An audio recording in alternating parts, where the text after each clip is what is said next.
ምን አይነት ጨዋታ ነው? በስማም እስከ 8 ሰዓት ተኩል ድረስ ቁጭ ብለን እያየ ነው። ሃቨርዝ ሰጣቸው፣ ሃቨርዝ ነሳ መልሶ። ማን ሃቨርዝ አገባላቸው። ፔናልቲ ሄዱ፣ ፔናልቲ ሳተባቸው።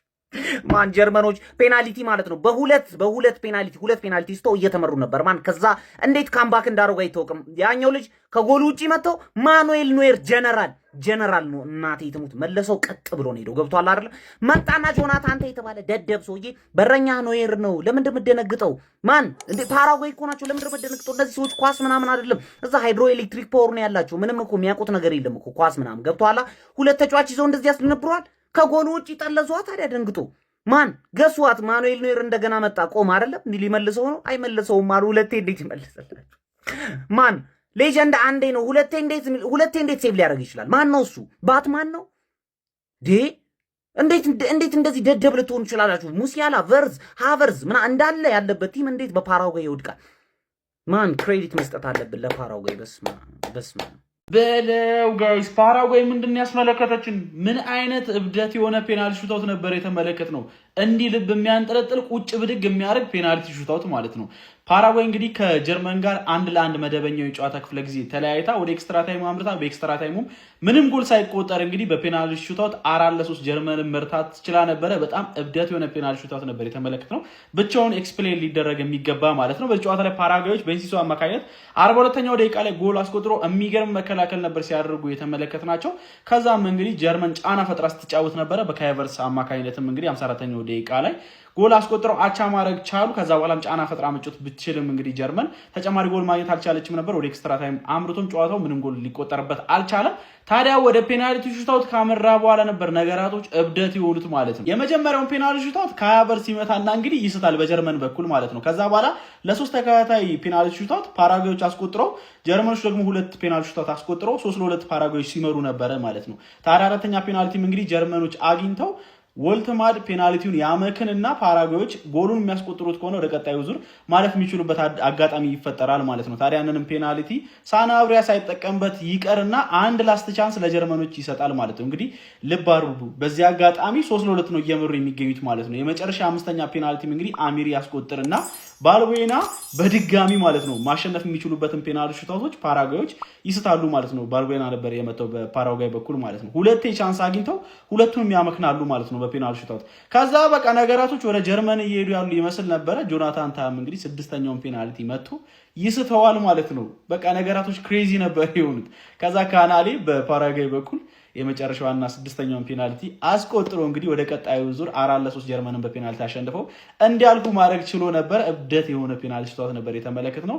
ጊል የፓራጓይ ግብ ጠባቂ 2 ፔናልቲዎችን ሴቭ ማድረግ ችሎ ነበር። ማኑኤል ኖየርም በወሳኝ ሰዓት 5ኛውን ፔናልቲ የፓራጓይን ሴቭ ማድረግ ችሎ ነበር፣ ለድል ባያበቃቸው ማለት ነው። ፓራጓዮች ማለት ነው ይሄንን ድል ማስመዝገብ የቻሉት በዓለም ዋንጫው የጥሎ ማለፍ ጨዋታ ለሁለተኛ ጊዜ ነው በታሪካቸው ማለት ነው። ጀርመን ደግሞ ለመጨረሻ ጊዜ በዓለም ዋንጫ ክሊንሺት አስጠበቀ የወጣችሁ መቼ እንደሆነ ታውቃላችሁ? 2014 አርጀንቲናን ባሸነፈችበት ጨዋታ ነበር። በማሪዮ ጎትሳ 1-0 ባሸነፈችበት የፍጻሜ ጨዋታ ላይ ነበር። ከዛ በኋላ ምንም ክሊንሺት በዓለም ዋንጫ ማስጠበቅ አልቻለችም ነበረ ማለት ነው። በጣም እብደት የሆነ ምሽት ነበር ፓራጓዮች ማሳለፍ እየቻሉት። አይገባቸው ማለትም አይቻልም፣ ይገባቸዋል ጨዋታው ላይ ዘይውት ከገቡት እቅድ አንጻር ማለት ነው። ኤኒዌይ በ16ቱ ዙር እንግዲህ ፓራጓዮች የፈረንሳይና የስዊድን አሸናፊ የሚገጥም ይሆናል። ስለ ፓራጓይና ስለ ጨዋታው ምትላላችሁ ሀሳባችሁን አጋሩኝ። የፕላስ ምልክቱ መጫ እንዳትረሱ። ጀርመን ከዓለም ዋንጫው ተሰናብታለች። የሚገርም ወርልድ ካፕ ነው። በፔናልቲ እንግዲህ በረኛው አድኗቸው፣ ሞየር አድኗቸው። ነገር ግን ካዳናቸው በኋላ ቀጣዩን ፔናልቲ የመተው ማቢዮን ጥሩ ነው። ተከላካይን ያስመቱ የማይሆን ነው። ሴንተር ባክ ሌላ የሚመቱ ተጫዋቾች ተከላካይ ያስመቱ። ሰቀለ ወደ ላይ። ጀርመኖች ከዓለም ዋንጫው ውጪ ሆነዋል። ፓራጓይ በሚያስገርም ሁኔታ ወደ 16 አልፈዋል። አሬ ዘንድሮ ወርልድ ካፕ ግን የሆነ ነገር ብቻ አለው። ማን አሁን ይሄንን ጨዋታ ፓራጓይ ታሸንፋለች ብሎ ይገምታል? ማን ይገምታል? ማንም። የትም ለማደርሰው እኮ ነው ፓራጓይ፣ የትም ለማደርሰው። የፈረንሳይና የስዊድን አሸናፊ ነው የሚገጥማት ቀጣይ። ፎሹር ፈረንሳይ ነው የሚሆነው። ፈረንሳይ ለበለባታል። ፈረንሳይ እንደሚጠላቸው እርግጠኛ። ነገር ግን የሚገርም ጨዋታ አስመለጡን። ጀርመን ከፈረንሳይ አሪፍ ጨዋታ እና የነበረ 16 ውስጥ ጋይስ ማን ነው ኤዜና ጋብሪኤልን እዚህ ፔናልቲ ሹታውት ላይ ይዞ የገባው? አረ በስመ አብ ፓራጓይ ጀርመንን ጥላ አልፋለች። ልክ እንደ ኤዜና እንደ ጋብሪኤል አይነት ፔናልቲ ነው የተሳተው ከጆናታን ታህና። አንዱ የፓራጓይ ነው። ብቻ ምን አይነት ፔናልቲ ሹታውት ነው መሳት የበዛበት ማለት ነው። ኧረ በስመ አብ ጀርመኒ። ሲጀመር እናንተ ፍራንስ በሉ። ይኸው ፓራጓይ ጀርመንን ጣለው አይደለ? ፍራንስ ደግሞ ስዊድንን ነው የሚጫወተው። ለምንድን ነው የማይወድቀው? ለፖርቹጋል የምታስቡ ሰዎች ማለት ያው የምናስብ ሰዎች ሃቨርትዝ ቡድኑን ተሸክሞ ምናምን ተብሎ ተመስግኖ ሳይጨርስ መጀመሪያ ፔናልቲ የሳተው ለጀርመን እሱ ነው። ፓራጓዮች ማለት ነው ቢወድቁ በጣም እንደነሱ በቃ የሚያለቅስ አይኖርም። ለአመት ነበር የሚያለቅሱ። ሁለቴ አግብተው መጨረስ የሚችሉትን ጌም ማለት ነው። ሁለቱንም ሳቱት። ከዛ ጆናታን ታህ ጋብሪኤል ወደ ላይ ሰቀለው ዛሬም ማለት ነው። የዲፌንደር እግር እኮ የታወቀ ነው። ለምን እንደሚያስመታው አላውቅም። ስንት አጥቂ ነጎሪት ጋር ምናምን በቆሙበት ጆናታን ታህ መጥቶ የተባለ ጣሪያ ላይ ሰቀለው ማለት ነው። ከዛ በስተመጨረሻ እድላቸውን ተጠቀሙ፣ አግብተው አሸነፉ። ፓራጓይ አሁን ወይ ፍራንስን ወይ ስዊድንን ነው የምጠብቀው። ይመቻት ማርያምን። ኧረ ይሄ አመት ልክ አይደለም ጀሞ፣ አመቱማ ልክ አይደለም። ፓራጓይ እንዲህ ጀርመንን አሸነፈቻት ማንዬ በፔናልቲ። ኧረ ኃጢአት ነው። የ8 ጊዜ የዓለም ዋንጫ የፍጻሜ ተፋላሚ የሆነችው ጀርመን 4 ጊዜ ሻምፒዮን የሆነችው በዚህ መድረክ ላይ ጀርመን እንግዲህ ገና በውድድሩ መጀመሪያ የጥሎ ማለፍ 32 ቡድኖች ጨዋታ ላይ ተሸንፋ ከዚህ ውድድር ውጭ ሆነች። ማን ያምናል አሁን ይሄን? ማንዬ የዘንድሮ የዓለም ዋንጫ ሰዓቱም ልክ አይደለም፣ ውድድሩም ልክ አይደለም። ጀማው ብቻ ልክ ያልሆነ ነገር እንዳለን እየተሰማኝ ነው። እናንተስ ሀሳባችሁ ነገር ግን የሆነ ልክ ያልሆነ ነገር አለ። አዎ ሌሊት እያየን እኛም እየቃዠን ነው። ጀማ ግልጹ ነው መነጋገር ያለብን። ማን ወይኔ ጀርመን ለዋንጫ ስንጠብቃት ጉድ። ምን አይነት ድራማ ነው የተመለከትነው በዚህ ዓለም ዋንጫ? ይሄ ዓለም ዋንጫማ ልክ አይደለም በእውነት። እንደዚህ አይነት የፔናልቲ ሹታውት አይቼ አላቅም። ኑዌር የተጫወተው አጌንስት ፓራጓይ፣ ኑዌር የተጫወተው አጌንስት ጀርመኒ ነው። በቃ ምንም ማለት አይቻልም። 2 ፔናልቲ ስተው 2 ፔናልቲ ቀድሞ መሳት ማለት ምን እንደሆነ አስቡ። ያንን መልሶ አቻ አድርጎ ድጋሚ ፔናልቲ ሳቱ። ፓራጓይ ከዛ አለፈች። ፓራጓይ በጣም ይገባቸዋል። የሚገርም ሚድፊልድ ነው። በቃ ብቻውን ያሸነፈው። እኔ ምን አይነት የሚገርም ነው። ብቻ ጀርመኒ ባይ።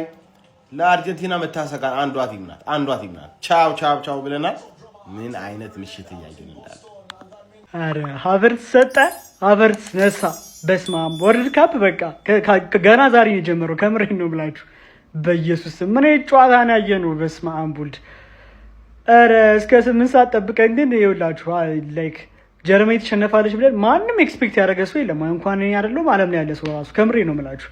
ጆናታን ታህ እንዴት ነው የሰቀልከው ግን? በስመ አብ ወልድ እንትን። አረ ወይኔ ኑዌር ግን ሌጀንድሽ ከምሬ ነው። ኑዌር ግን ሌጀንድ ነው። አሁን ማን ያምናል? አሁን ፓራጓይ አለፈች ኳሊፋይ ሆና ጀርመን ወደቀሽ ይባል። ከምሬ ነው የምላችሁ። በስመ አብ ጀርመን ኤሊሚኔት መደረግ ያያችሁ በኮሜንት ሴክሽን ላይ ታስቀምጡልኛላችሁ ማለት ነው። ይመሻችሁ።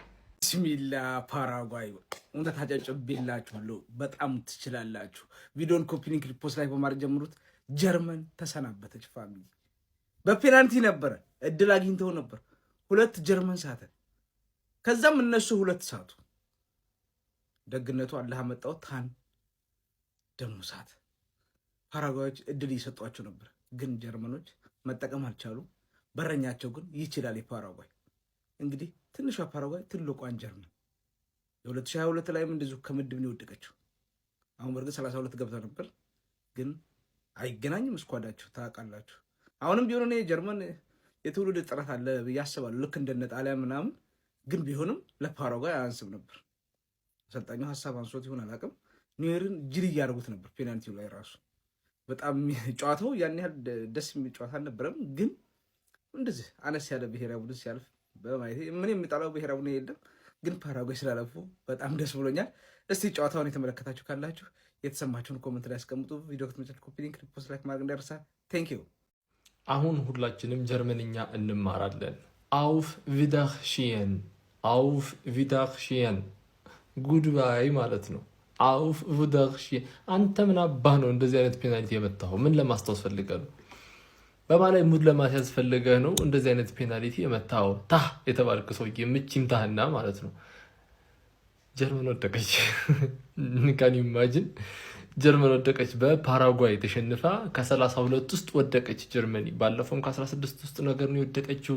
በነ ኦዚል ጊዜም እንዲሁ ተሰቃይታ በኮሪያ ምናምን ወድቃ ነበረ። አልሆነላትም ዓለም ዋንጫ። ጀርመን ወደቀች።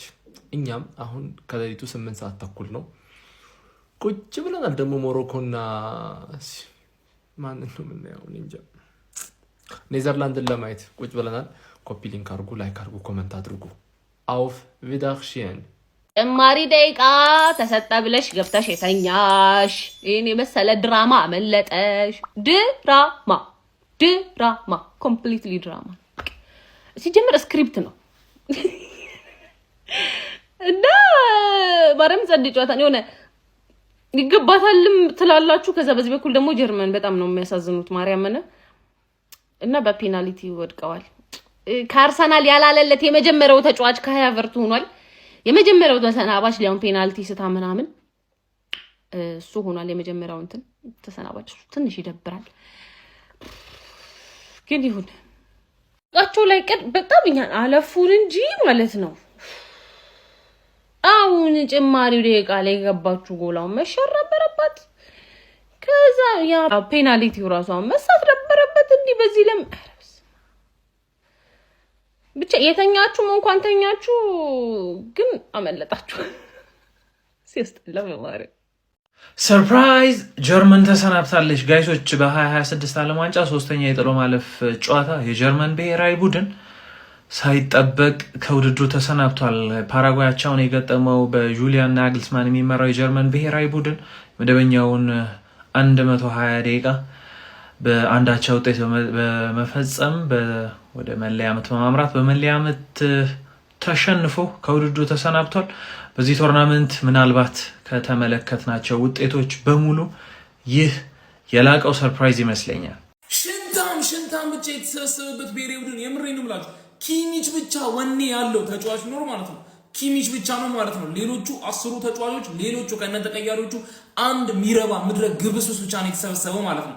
እኔ የጀርመን መሪ ምናምን ነገር ቢያደርገኝ ኖሮ ማለት ነው ሀገር አለኝ ብላችሁ እዛ ምድር እንዳትረግጡ ነው የምላችሁ። ማን ትልቅ ብሔራዊ ቡድን ሆኖ እንደዚህ አይነት የዘቀጠ ፐርፎርማንስ ያሳያሉ። እሺ ፓራጓይ ሀራሙል ይጫወታሉ እንበል፣ ግን አትሊስት እንኳን የሆነ ነገር ያሳዩ። ሙሉ በሙሉ ሁሌ አየር ኳስ ብቻ መጫወት ምንም በቃ ማይሆን ነገር ሲሰሩ የነበሩት ማለት ነው። የምሬን ነው። እኔ እንደውም ማለት ነው ከፓራጓይ ይልቅ ጀርመን ብታልፍ ይደንቀኝ ነበረ፣ በጣም ነበረ የሚደንቀኝ ማለት ነው። ስለዚህ አላወራላችሁም፣ ስለ ሃቨርስ አላወራላችሁም፣ ምክንያቱም ይሰጣል ከዛ መልሶ ይነሳል ማለት ነው። ግን ማለት ነው ኪሚች ብቻ ወኔ ያላቸው ተጫዋች፣ ሌሎቹ ቀሚስ ለብሶ ነው ወይ ደግሞ ጅንስ ሱሪ አድርጎ ነው የሚጫወቱት። በጣም የዘቀጠችው ጀርመን የምሬን ነው። ስሟ ብቻ ነው የቀረው እንጂ በቃ ወድቃለች ጀርመን።